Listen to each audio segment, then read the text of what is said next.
رب العالمين والعاقبة للمتقين والصلاة والسلام على من كان نبيا وآدم بين الماء والطين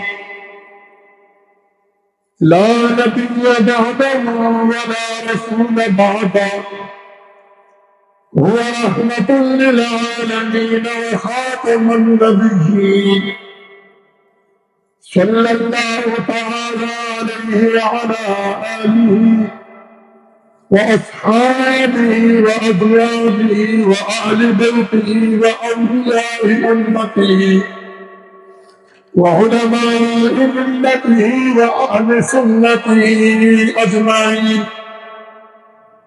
أما بعد فأعوذ بالله من الشيطان الرجيم. بسم الله الرحمن الرحيم. قال رسول الله صلى الله تعالى عليه وسلم: حبب إلي من دنياكم ثلاث: الطيب والنساء، وجعلت قرة عين في الصلاة، أو كما قال عليه السلام: إن الله وملائكته يصلون على النبي يا أيها الذين آمنوا صلوا عليه وسلموا تسليما. اللهم صل على سيدنا ومولانا محمد معدن الجود والكرم وعلى آله وبارك وسلم صلاة وسلاما عليك يا رسول الله وعلى آلك وأصحابك يا حبيب الله. الصلاة والسلام عليك يا رحمة للعالمين وعلى آلك وأصحابك يا جد الحسن والحسين صلی اللہ علیہ وسلم. حمد و صلاۃ کے بعد قرآن کریم و فرقان حمید و برہان رشید میں اللہ کے محبوب صلی اللہ تعالی علیہ وسلم کی ایک مفصل حدیث پاک کا ایک حصہ جو گزشتہ عید الفطر کے بیان میں بھی میں نے اس پر کلام کیا، جمعے والے دن بھی میں نے کلام کیا، عید کے تیسرے دن. آج مزید اس پر کچھ عرض کروں گا. اس حدیث پاک کا چوتھا حصہ ہے. تین حصے میں نے کلام کی، جسے پر میں نے کلام کی. آج چوتھا حصہ انشاءاللہ اس پر عرض کروں گا. اللہ تعالیٰ مجھ ناچیز کو حق بیان کرنے اور آپ تمام حضرات کو حق سن کر حق قبول کرنے، حق پر عمل کرنے کی توفیق عطا فرمائے. اللہ کے محبوب علیہ السلام نے جو اپنے مرضیات، اپنے پسندیدہ چیزوں کا ذکر کیا کہ مجھے دنیا میں، تمہاری دنیا میں تین چیزیں محبوب ہیں. نمبر ایک فرمایا بہتر، نمبر دو نیک پاک باز بیوی، نمبر تین فرمایا کہ نماز میری آنکھوں کی ٹھنڈک بنائے گی. پھر جناب صدیق اکبر رضی اللہ تعالیٰ انہوں نے جب یہ کلام سنا سرکار کی زبان اقدس میں تو اپنی مرضیات کا بھی بیان کیا. فرمایا مجھے بھی دنیا میں تین چیزیں محبوب ہیں: اللہ کے محبوب کے چہرے منورہ کی زیارت کرنا، اپنے مال کو رسول اللہ کی ذات پر خرچ کرنا، اور اپنی بیٹی سیدہ عائشہ کا نکاح حضور کے ساتھ کرنا. تو جب جناب سعید فاروق اعظم رضی اللہ تعالیٰ عنہ نے اللہ کے محبوب کی مرضیات، جناب صدیق اکبر کی مرضیات میں سماعت کی، تو پھر آپ نے اپنی بھی مرضیات کو بیان فرما کے ارشاد فرمایا کہ مجھے بھی دنیا میں تین چیزیں سب سے زیادہ محبوب ہیں. نمبر ایک، سیدنا فاروق اعظم رضی اللہ تعالیٰ عنہ نے ارشاد فرمایا کہ نیکی کا حکم کرنا برائی سے منع کرنا، اور نمبر 3 فرمایا کہ پھٹے پرانے کپڑے پہننا۔ یہ 3 چیزیں مجھے سب سے زیادہ محبوب ہیں۔ جب سیدنا عثمان غنی رضی اللہ تعالی عنہ نے فاروق اعظم ابو بکر صدیق اللہ کے معبود کی مرضیات کو جب آپ نے سماعت کی تو آپ نے اپنی مرضیات کو بھی بیان کیا۔ تو فرمایا حبب الی من الدنیا فلاح، کہ مجھے بھی اس دنیا میں سب سے زیادہ 3 چیزیں محبوب ہیں۔ عثمان غنی رضی اللہ تعالیٰ عنہ کو بھی اس دنیا میں سب سے زیادہ 3 چیزیں پسند ہیں۔ نمبر 1 فرمایا اشباع الجیعان، بھوکوں کو کھانا کھلانا۔ نمبر 2 فرمایا کسوۃ العریان، اور ننگوں کے کپڑے پہنانا۔ نمبر 3 فرمایا وتلاوۃ القرآن، اور قرآن پاک کی تلاوت کرنا۔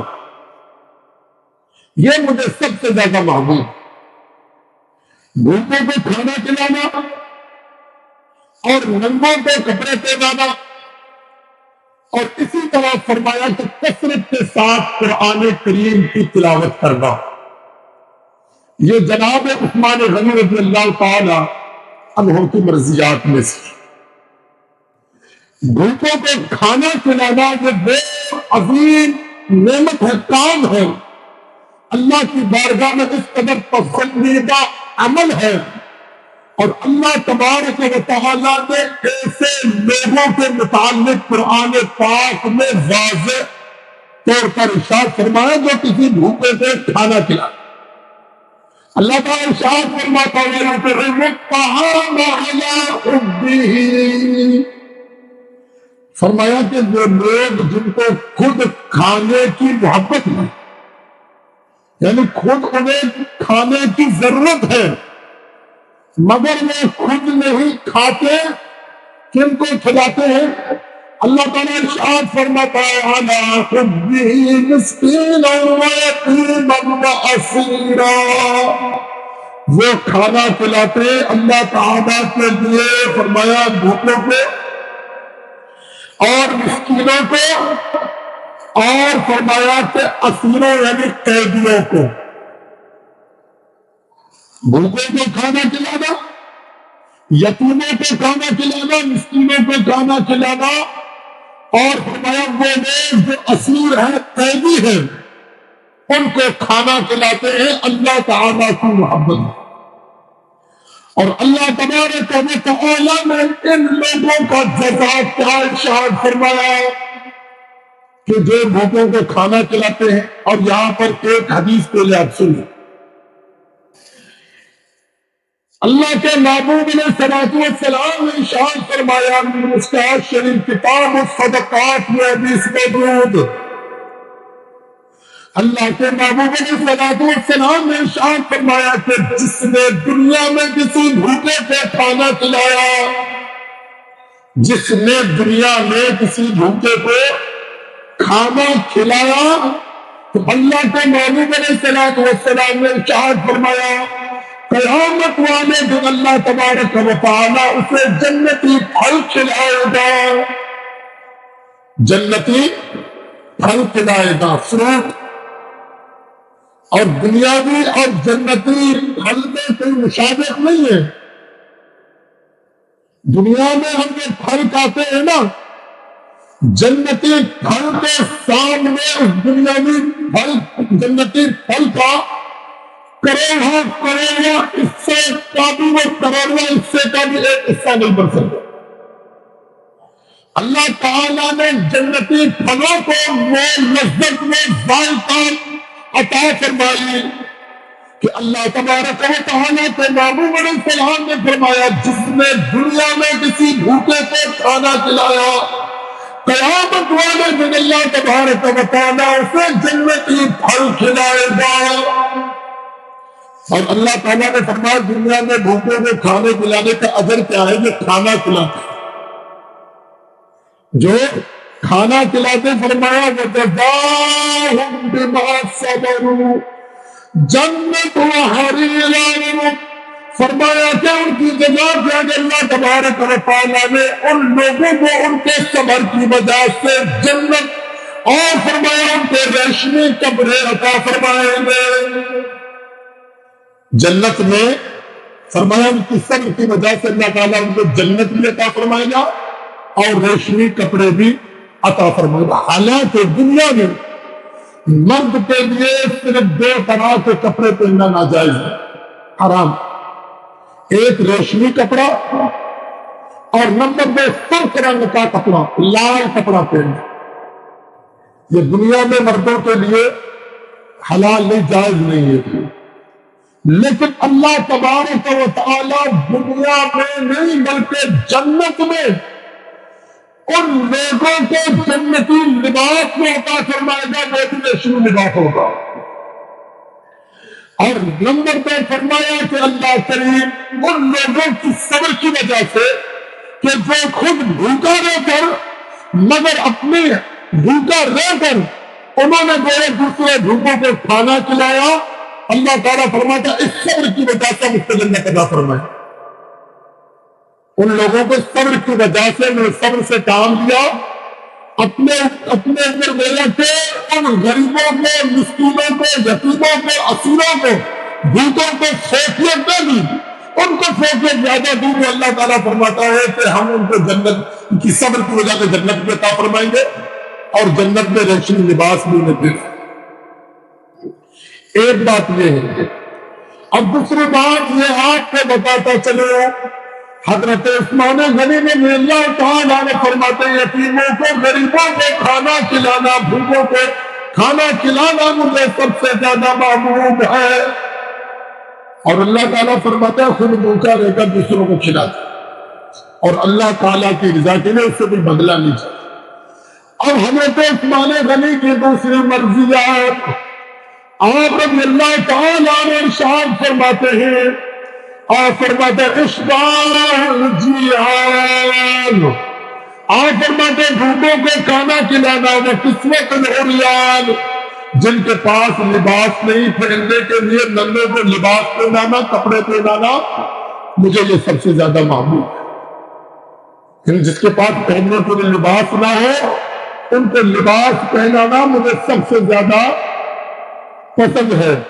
اور یہ لباس پہنانے کی غریبوں کے ساتھ تعاون کرنے، مدد کرنے کی کتنی بڑی فضیلت ہے۔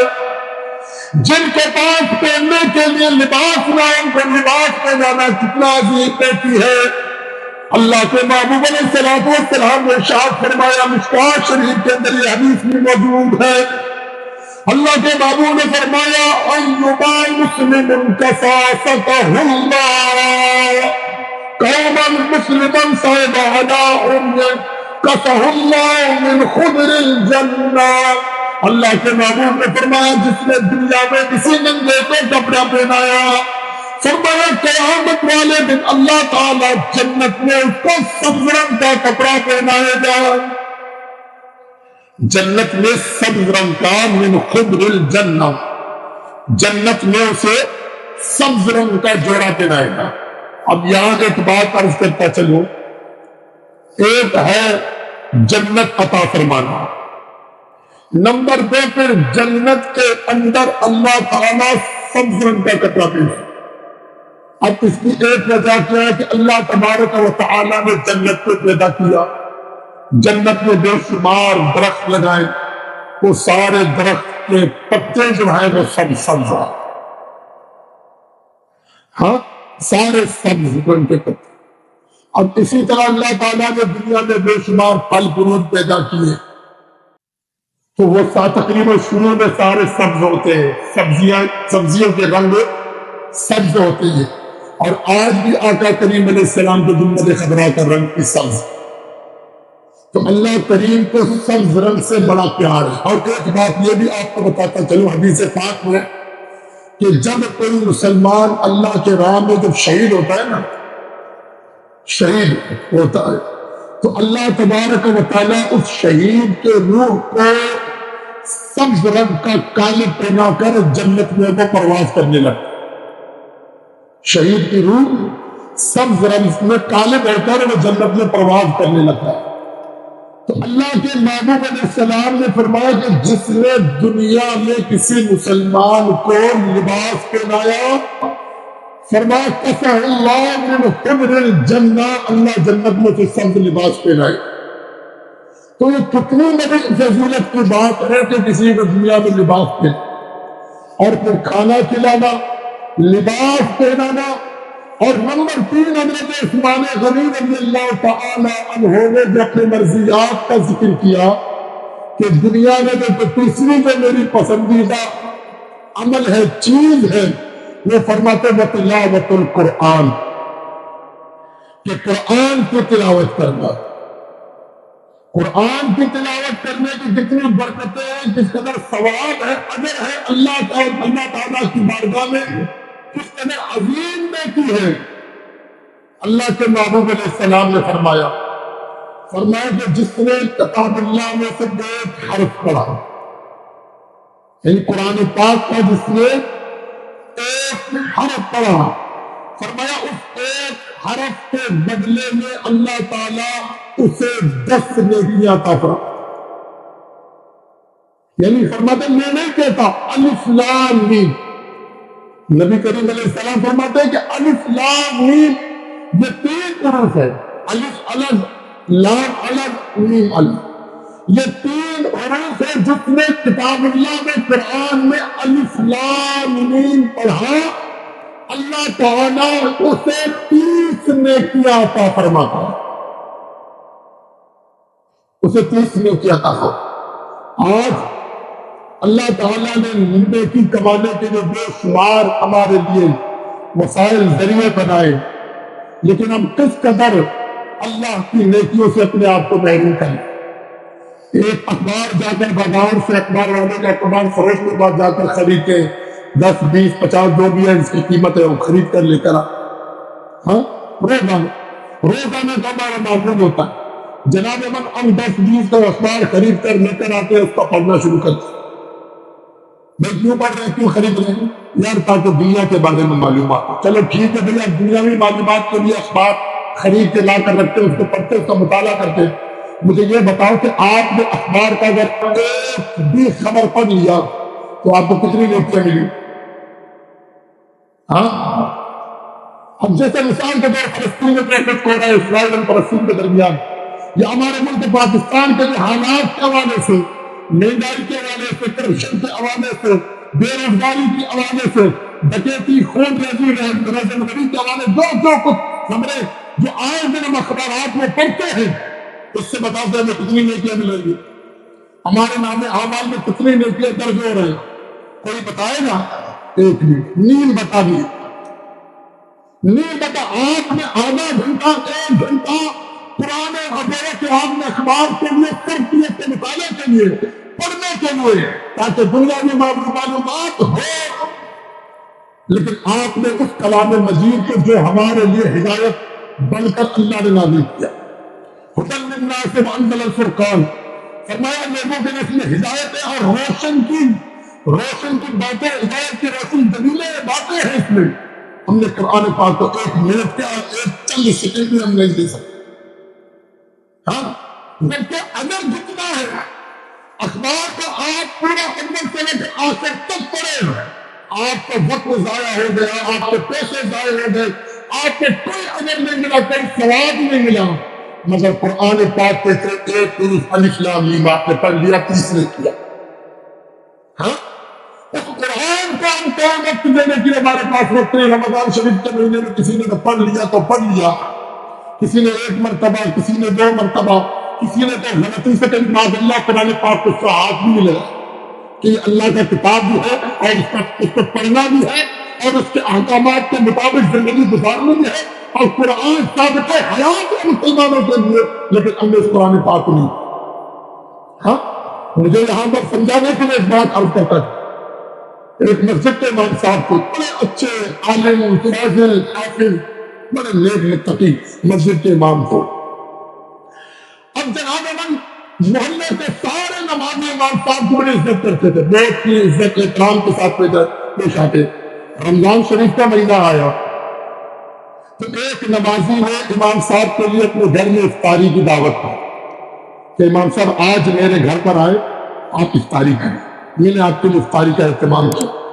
امام صاحب باعمل عالم دین بھی تھے، حافظ قرآن بھی تھے، بڑے متقی نیک تھے، تو اس نے لبیک کہا، ٹھیک ہے بھائی انشاءاللہ میں آؤں گا۔ امام صاحب آج آپ عصر کے بعد میرے گھر پہ تشریف لائیے، میرے ساتھ افطاری کریں۔ امام صاحب جناب امام گئے، وہاں پر افطاری کیا، اپنے نمازی کے گھر پہ جا کر افطاری کیا۔ افطاری کرنے کے بعد امام صاحب سے کہا، امام صاحب نماز پڑھ کے آگے پھر کھا۔ امام صاحب نے مغرب کی نماز پڑھائی، پھر آگے نمازی لے کر اپنے گھر میں کھانا کھلایا۔ امام صاحب نے بسم اللہ پڑھ کے کھانا شروع کیا۔ کھانے سے فارغ ہونے کے بعد ڈرائنگ روم، جسے ہم کہتے ہیں بیڈ روم کہتے ہیں یا مہمان خانہ کہتے ہیں، وہاں پر امام صاحب بیٹھے تو اب وہ صاحب خانہ دوسرے کمرے میں گئے، کچن میں گئے اپنے بیگم صاحبہ کے ساتھ، وہاں تشریف لے گئے۔ اب جو ڈرائنگ روم کے سامنے کھڑکی کھلی ہوئی تھی، وہاں سے میرے سے ہوا کے جھونکے آ رہے تھے، ہوا کے جھونکے۔ اب وہاں پر اس ڈرائنگ روم میں مہمان خانے کے کمرے میں ایک ٹیبل رکھا ہوا تھا، وہاں ٹیبل کے اوپر کچھ پیسے رکھے ہوئے تھے، رقم صاحب خانہ کے پیسے رکھے ہوئے تھے۔ اب وہ ہوا کے جھونکے کی وجہ سے وہ پیسے، وہ نوٹ، وہ رقم اڑنے لگے۔ امام صاحب نے کیا کیا، وہ سارے رقم اٹھا کر ایک جگہ قرآن پاک کے اندر اس طرح رکھ دیا۔ آپ سمجھ رہے ہیں بات نا؟ قرآن کے اندر رکھ دیا اس طرح پیسے کہ صاحب خانہ ہاتھ سے جب قرآن کا مطالعہ کریں گے، قرآن پڑھنے کے تو پیسے اس کو مل جائیں گے۔ اب جناب امام صاحب نے پیسے رکھ دیے، دعوت سے فارغ ہو کر امام صاحب چلے گئے گھر میں۔ پھر وہ صاحب خانہ کی دروالی بیگم صاحبہ جب مہمان خانے میں آئی، وہ دسترخوان وغیرہ تک اٹھا لیے، اب وہ اپنے پیسے پہ تلاش کرنے لگی کہ میں نے پیسے ٹیبل کے اوپر رکھ دیے، کبھی یہاں تلاش کر دیے، کبھی وہاں تلاش کر دیے۔ اب اس بیگم صاحبہ کو شک پڑ گئی امام پر، امام کے اوپر شک پڑ گئی کہ کہیں امام صاحب میرے پیسے اٹھا کر نہیں لے گئے۔ اب جناب اس بیگم صاحبہ نے اپنے شوہر نامدار سے کہا کہ یہاں ٹیبل پہ پیسے رکھے ہوئے تھے، پتہ نہیں پیسے کہاں چلے گئے، کہیں امام صاحب نے پیسے نہیں اٹھائے، شاید امام صاحب کو ضرورت ہو، کی مجبوری ہو، امام صاحب نے پیسے اٹھائے۔ اب جناب وہ جو نمازی میں تھا جس نے امام صاحب کو اپنے گھر میں دعوت دی افطاری کے لیے، اب اس کے دل میں بھی کچھ شک پڑ گیا کہ پیسے اگر گئے تو کہاں گئے، پیسے گئے تو کہاں گئے۔ اب جناب وہ نمازی جو تھا وہ امام صاحب سے گویا بزدل ہونے لگا، یعنی دھیرے دھیرے وہ امام صاحب سے دور ہونے لگا، کبھی نماز پڑھنے آئے کبھی نہ آئے، اس طرح کے معاملات کرتا کرتا گویا کہ اس نے امام صاحب کو کچھ نہیں کہا، امام صاحب کو کچھ بھی نہیں کہا کہ امام صاحب ہمارے گھر میں پیسے رکھے تھے آپ نے نہیں اٹھائے، کچھ بھی نہیں کہا امام صاحب۔ وقت گزرتا گیا، وقت گزرتا ہے، 11 مہینے اسی طرح گزر گئے، اور وہ نمازی گویا کبھی نماز میں آ جائے کبھی نہ آئے، تو اسی طرح دوسرا رمضان شریف کا مہینہ آ گیا، پھر رمضان شریف کا، پھر اب اس نمازی نے پھر اپنی بیگم سے کہا کہ امام صاحب کو گھر میں آج افطاری کی دعوت کرے، تو اس کی بیگم صاحبہ نے کہا ہاں دعوت تو۔ اب دعوت میں امام صاحب کو پیش کی گئی تو امام صاحب نے قبول کیا کہ دعوت والے دن امام صاحب آ کر دسترخوان پہ بیٹھ گئے افطاری کے لیے۔ افطاری کرنے کے بعد اس نمازی نے امام صاحب سے کہا کہ امام صاحب آپ کو یاد ہوگا پچھلے سال بھی ہم نے آپ کے لیے افطاری کی دعوت کی۔ امام صاحب نے کہا مجھے اچھی طریقے سے یاد ہے۔ بولے جب آپ افطاری کر کے نماز پڑھ کے پھر کھانا کھا کے جب آپ جانے لگے، مسئلہ یہ ہے کہ ہمارے ٹیبل کے اوپر کچھ رقم، کچھ پیسے رکھے ہوئے، کہیں آپ نے وہ پیسے تو نہیں اٹھائے، شاید اگر آپ نے اٹھائے کسی مجبوری کی وجہ سے ہم اٹھائے۔ تو امام صاحب رونے لگا، بات سمجھ میں آ رہی ہے، امام صاحب رونے لگا۔ تو امام صاحب جب رونے لگا تو نمازی نے کہا امام صاحب کوئی بات نہیں، اگر آپ نے غلطی سے مجبوری سے اگر آپ نے پیسے اٹھائے تو کوئی بات نہیں، کوئی بات نہیں، میں نے آپ کو معاف کر دیا۔ امام صاحب نے جانتے کیا جواب دیا؟ امام صاحب کہنے لگا بھائی بات میرے رونے کی یہ وجہ نہیں ہے، میرے رونے کی یہ وجہ نہیں ہے کہ آپ نے مجھ پر الزام لگایا، بات سمجھنے کی ہے،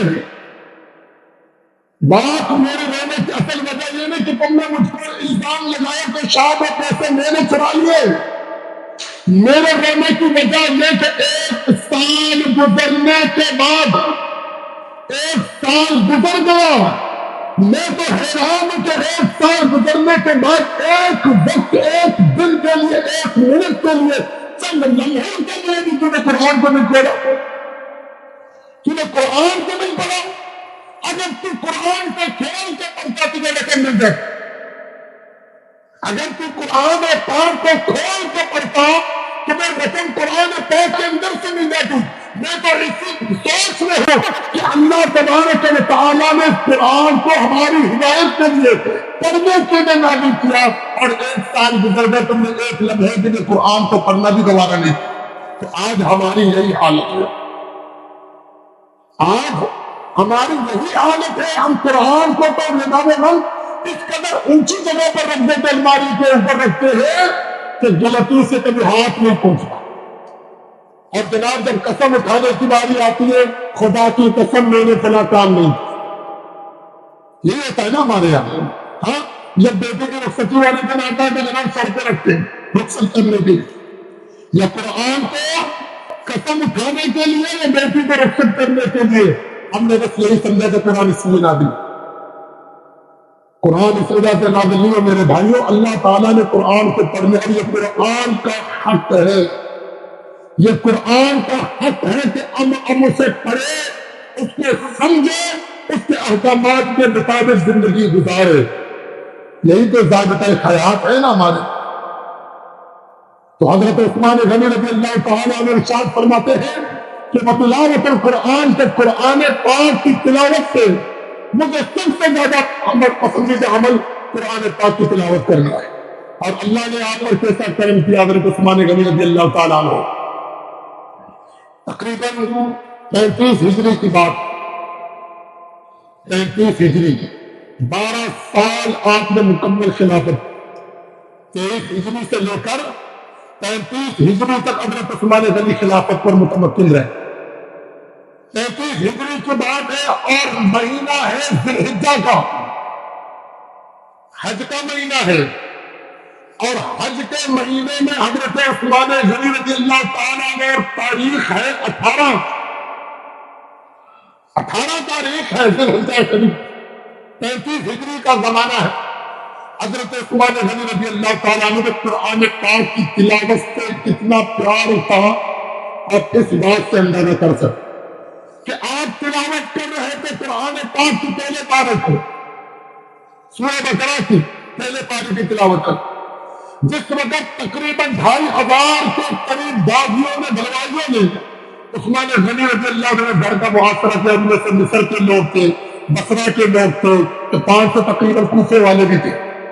عثمان غنی کے گھر کا جب محاصرہ کیا تو اس وقت عثمان غنی رضی اللہ تعالیٰ عنہ وقت کے بادشاہ ہونے کے باوجود بھی، امیر المؤمنین ہونے کے باوجود بھی سارے اختیارات ہاتھ میں ہیں.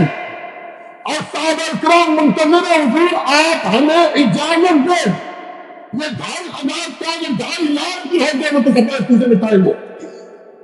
اور بار بار حضرت امیر المؤمنین صحابہ مشورہ دے رہے ہیں کہ آپ دمشق سے میں امیر معاویہ کو پیغام بھیجیں کہ وہاں سے فوج روانہ کریں، ہم ابھی بلوائیوں کے سفر سے نکالیں گے، قلعہ قبا کر دیں گے، مگر قربان جاؤ آپ کے سمر استقلال پر. حضرت عثمان غنی فرماتے ہیں کہ میں نہیں چاہتا کہ میری وجہ سے مدینہ الرسول خون آلود ہو. صبر کر رہا، سارے پاور، سارے اختیار. آج کل کے حکمران اپنے پاور، اپنے اختیارات کا غلط استعمال کرتے، غریبوں پر ظلم کرتے، لاچاروں پر ظلم کرتے، بے نفعوں پر ظلم کرتے. لیکن عثمان غنی رضی اللہ تعالیٰ فرماتے ہیں کہ میں نہیں چاہتا میری وجہ سے مسلمانوں کی تلواریں آپس میں ٹکرائیں، اور میں نہیں چاہتا کہ میری وجہ سے، میرے ذات کی وجہ سے مدینہ الرسول کی توہین ہے اور یہ میدان خون بن جائے. فرماتے ہیں میں جان کو دے سکتا ہوں مگر مدینہ الرسول کی توہین نہیں کر سکتا. آپ جب قرآن پاک کی تلاوت کر رہے تھے اس وقت جب آپ کے گھر کے اندر جب یہ باغی گھس گئے تو آپ کی بیوی حضرت نائلہ رضی اللہ تعالیٰ آپ کے پاس بیٹھی ہوئی تھی. تو ایک بلوائی نے اس دور سے حضرت عثمان غنی رضی اللہ تعالیٰ کے سر پر گویا کہ تلوار سے وار کیا کہ آگ کے سر سے خون کے فوارے اگل، تو اس وقت حضرت عثمان غنی جب تلاوت کر رہے تھے قرآن پاک کی اس آیت پر فَسْيَكْفِيكَهُمُ اللَّهُ وَهُوَ السَّمِيعُ الْعَلِيمُ، اور کی عظیم کرامت ہے عثمان غنی کی۔ اگر اس آیت میں ترجمہ پڑھے فَسَيَكْفِيكَهُمُ اللَّهُ وَهُوَ السَّمِيعُ الْعَلِيمُ، اسی آیت پر خون پڑ گئے۔ اور آج بھی یہ قرآن یہ جو ترکی میں جو قومی عجائب گھر ہے، وہاں پر عثمان غنی رضی اللہ تعالیٰ نے دور کے اپنے ہاتھوں سے لکھا ہوا قرآن جس پر خون عثمان موجود ہے، آج بھی وہاں پر موجود ہے، اور وہاں کے لوگ زیارت نہیں کرتے، میوزیم میں۔ تو عثمان غنی رضی اللہ کی یہ عظیم کرامت ہے کہ قرآن پاک اس آیت پر گویا کہ آپ کے خون مبارک گرے، اور اس کا ترجمہ کیا ہے کہ اللہ تبارک و تعالیٰ کافی ہے، وہی سننے والا اور دیکھنے والا، علم رکھنا، وہ السمیع العلیم، وہ سننے والا اور علم رکھنے والا، جاننے والا ہے۔ تو عثمان غنی کی کرامت یہ ہے کہ دوسرا ترجمہ یہ بھی ہو سکتا ہے، عثمان جو کچھ یہ بنوائی آپ کے ساتھ کر رہے ہیں، اللہ تبارک و تعالیٰ آپ کے ساتھ، آپ کے ساتھ اللہ تعالیٰ آپ کے اندر کافی ہے، اور اللہ تعالیٰ سب کچھ دیکھنے والا اور علم رکھنے والا۔ تو عثمان غنی رضی اللہ تعالیٰ عنہ کی اس وقت آپ قرآن پاک کی بھی تلاوت کرتے، وہ آپ 40 روز سے مسلسل آپ نے روزہ رکھا، 40 روز، اور 40ویں رات آپ کو اللہ کے محبوب کی زیارت ہوئی خواب میں۔ فرمایا عثمان میں دیکھ رہا ہوں کہ مسلسل تم نے روزہ رکھا، لیکن کل عنقریب کو افطاری ہمارے ساتھ ہی کرے۔ میرے آقا نے خواب میں بشارت دی، اور دوسرے دن حضرت عثمان غنی کی 18 ذی الحجہ 35 ہجری کو آپ کی شہادت ہے۔ تو قرآن پاک سے اس قدر شغف، اس قدر محبت، اتنا پیار کہ شہادت کے وقت بھی آپ نے قرآن پاک کی تلاوت، اور حضرت عثمان غنی فرماتے کہ مجھے سب سے زیادہ محبوب قرآن پاک کی تلاوت کے ساتھ ہے قرآن۔ آپ یہاں پر آپ کو ایک بات عرض کرتا چلوں کہ قرآن پاک کی تلاوت کرنے والوں کو اللہ کے محبوب علیہ السلام نے کیا بشارت دی۔ دیکھیے آج دنیا میں ہر شخص جنت کا مشتاق، ہم دعا کرتے، نماز پڑھتے، روزہ رکھتے، زکات دیتے، حج کرتے، ہاں حقوق العباد کرتے، حقوق اللہ ادا کرتے، کس لیے؟ اللہ راضی ہو جائے اور اللہ جنت نصیب کرے۔ اسی وجہ سے ہم نیکی کرتے ہیں، نیک کام کرتے ہیں، نمازیں پڑھتے ہیں، اللہ جنت نصیب کرے۔ جنت کے ہم متلاشی اور جنت کا سوال کرتے ہیں، یا اللہ جنت عطا فرما۔ لیکن میرے آقا علیہ الصلوۃ والسلام نے فرمایا الجنت الاشتاق الی نفر اربعۃ نفر، فرمایا کہ اللہ تبارک و تعالیٰ کے جنت کے لیے ہر شخص متلاشی دعائیں کرتے ہیں اللہ جنت عطا فرما، لیکن میرے نبی نے فرمایا اللہ تعالیٰ اللہ کی تعالیٰ کی جو جنت ہے وہ 4 لوگوں کا مشتاق ہے، وہ 4 قسم کے لوگوں کو پسند فرماتا ہے۔ جنت 4 قسم کے لوگوں کو تلاوت کرنے والا، قرآن کی تلاوت کرنے والوں سے اللہ تبارک و تعالیٰ کی جنت جو ہے وہ اس کا متلاشی ہوتا ہے، اسے پسند فرماتا ہے، اور اللہ کی بارگاہ میں عرض کرتے ہیں یا اللہ مجھے اس شخص کو، اس بندہ خدا کو، اس تلاوت کلام مجید کرنے والے کو میرے میں داخل۔ تو ہمیں تو قرآن پاک کی تلاوت کرنے والے ہوتے ہیں جو کثرت کے ساتھ کلام مجید کو پڑھتے ہیں، جو وقت دیتے ہیں قرآن پاک، فرماتے اللہ تبارک و تعالیٰ کی بارگاہ میں جنت عرض کرتی ہے اللہ سے مجھ میں داخل۔ نمبر 2 میں آقا نے فرمایا وَطْعِمُ الْجِيعَانَ، بھوکوں کو کھانا کھلانے، جو حضرت عثمان غنی کی مرضیات میں سے۔ وَحَافِظُ اللِّسَانِ، فرمایا زبان کی حفاظت کرنے، زبان کی حفاظت کرنے والا جھوٹ نہ بولے، غیبت نہ کرے، چغل خوری نہ کرے، کسی پر بہتان تراشی نہ کرے، زبان کو صحیح استعمال کرے، گالی گلوچ نہ کرے۔ تو فرمایا اللہ تبارک و تعالیٰ نے محبوب نے فرمایا جنت اس کا بھی مشتاق۔ اور یہ زبان جو ہے، میرے نبی پاک علیہ السلام نے بڑی پیاری بات ارشاد کی، سرکار دو عالم علیہ السلام نے فرمایا کہ جس نے دنیا میں 2 چیزوں کی ضمانت دی، جنت کی ضمانت میں اسے دیتا ہوں۔ جس نے دنیا میں مجھے 2 چیزوں کی ضمانت دی، جنت کی ضمانت میں دیتا ہوں، محمد رسول اللہ دیتا ہوں کہ میں اسے جنت میں لے جاؤں۔ نمبر 2 فرمایا کہ زبان کی حفاظت کر، زبان کی حفاظت کرنے والا، اور نمبر 2 فرمایا اپنے دونوں کانوں کے درمیان انہیں اپنی شرمگاہ کی حفاظت کرنے والا، فرمایا جس نے دو چیزوں کی مجھے ضمانت دی جنت کی ضمانت میں دیتا ہوں۔ تو کتنی پیاری بشارت ہے یہ دو چیزیں، اور خاص کر کے زبان جو ہے یہ تمام گناہ کی جڑ ہے، یہ تمام گناہ کی جڑ ہے۔ مجھے یہاں پر ایک واقعہ یاد ہے، حضرت لقمان حکیم کا نام سنا جس نے قرآن پاک میں اس کا ذکر بھی ہے نا سورہ لقمان میں، اس کی نام کی ایک سورت بھی ہے۔ آخری بات عرض کرتے گفتگو ختم کرتا ہوں۔ لقمان حکیم ایک بہت بڑے گویا کے دانا شخص تھے۔ دیکھو حکیم دو طرح کے ہوتا ہے، حکیم ایک ہوتا ہے جسمانی امراض تشخیص کرنے والا، اس کے بارے میں معلومات رکھنے والا، تجربہ کار جو حکیم ہوتا ہے، جو دوائیوں کے ذریعے مریضوں کا علاج کرتا ہے، ایک حکیم یہ۔ اور ایک ہوتا ہے روحانی حکیم۔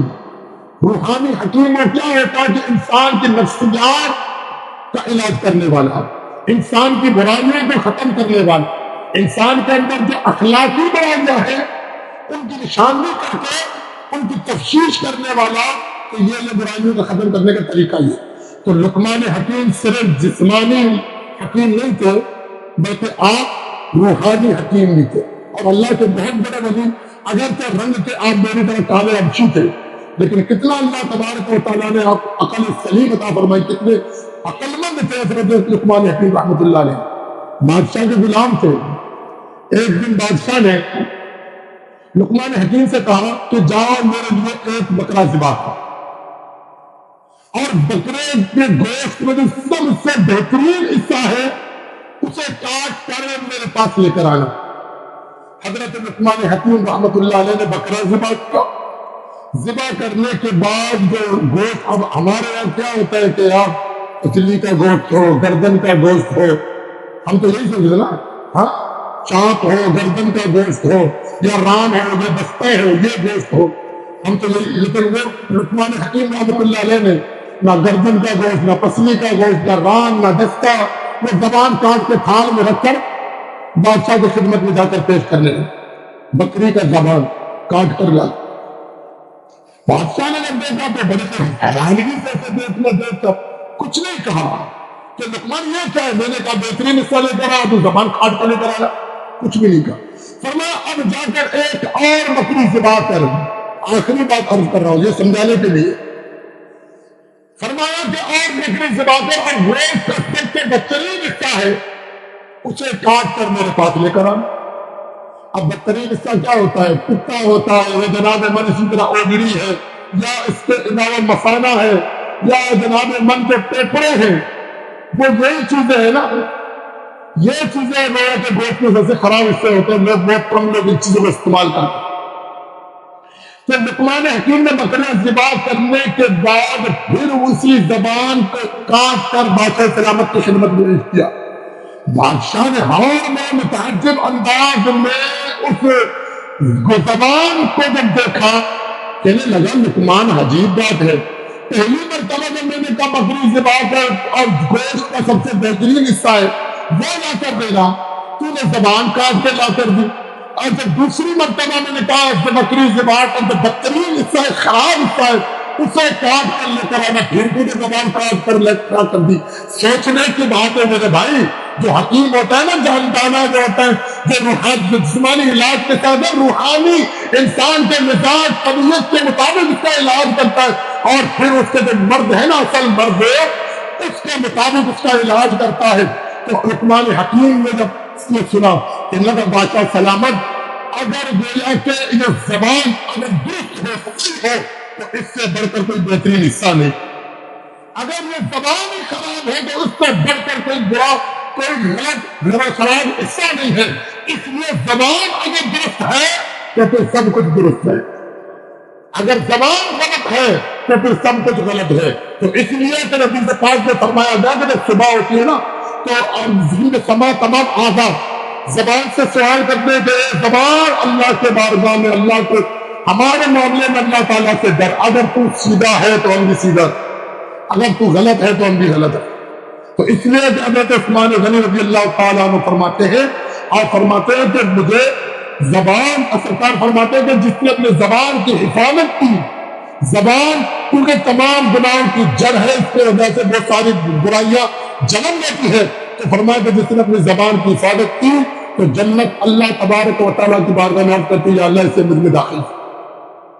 تو کتنی فضیلت کی بات۔ اللہ تعالیٰ مجھے اور آپ کو ان باتوں کو سمجھنے کی توفیق عطا فرمائے، اور اللہ کریم ہمیں دونوں جہاں کی برکتوں سے مالا مال فرمائے۔ آمین بجاہ النبی الکریم صلی اللہ علیہ وسلم علیہ البلاغ۔